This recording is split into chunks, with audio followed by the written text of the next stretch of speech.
Same degree, same batch, probably even the same marks. But one person starts at 3.5 while the other starts at 35 lakhs.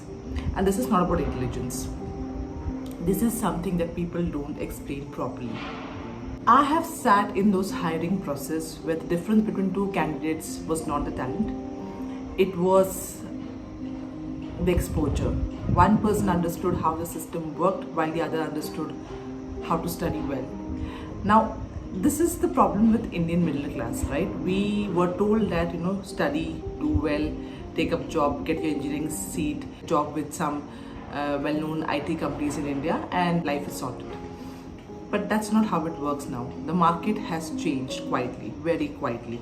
So today, a lot of these high-paying jobs, they don't come from this traditional IT service company that we have. They come from GCC. What is GCC? Global Capability Center. Now, there are a lot of these global companies like say JP Morgan, Mercedes-Benz, Airbus. They are building their own tech and operation company in India instead of outsourcing everything, right? And this is where your salary compensation philosophy changes, because you are directly working for them. You're working for a global company. You're no more a vendor resource, right? You're their employee. Hence, your salary will be much higher than the traditional IT service company that we have in India.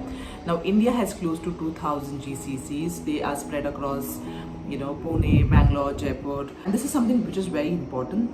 JCCs are hiring completely different in 2026. They're hiring for AI skills. They're not hiring everyone. They're hiring for AI skills, product-based, cloud, right? So there are opportunities, but they are not automatic. The most uncomfortable truth is that a lot of people, a lot of students don't know that these companies are hiring. They are preparing for service-based aptitude test for some IT service company while a different market is running parallelly. And I have seen this personally. Like there's one student whose focus is that, I'll spend 4 years and my ultimate goal is Wipro, Infosys and TCS, right?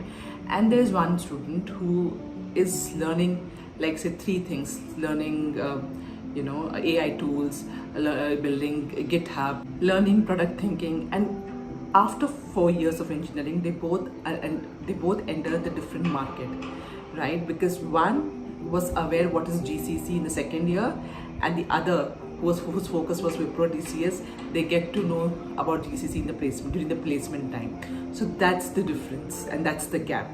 Now, I used to think that, maybe they don't have exposure, maybe someone who's already building, GitHub or learning about products or AI tools, they have someone who's helping them out with the information. Could be, but you know what? I also feel that information is everywhere. It's very easily accessible. Now, in today's world, don't tell me that you're not able to get hands-on or get information. So you need to do a research more. You need to do a research. It's not just, be a bookworm, study all the time, but you need to understand how the market is running. Watch YouTube. There are so many videos, right? So I don't know what's stopping them. Honestly, it's not just the salary, right? So in IT service industry, at the entry level, it's heavy execution work, right? Maintenance work, support work. However, when you work for GCC, you are closer to the product decisions, the business teams, the global stakeholders, even closer to how the decisions are made, right? And that changes how someone grows.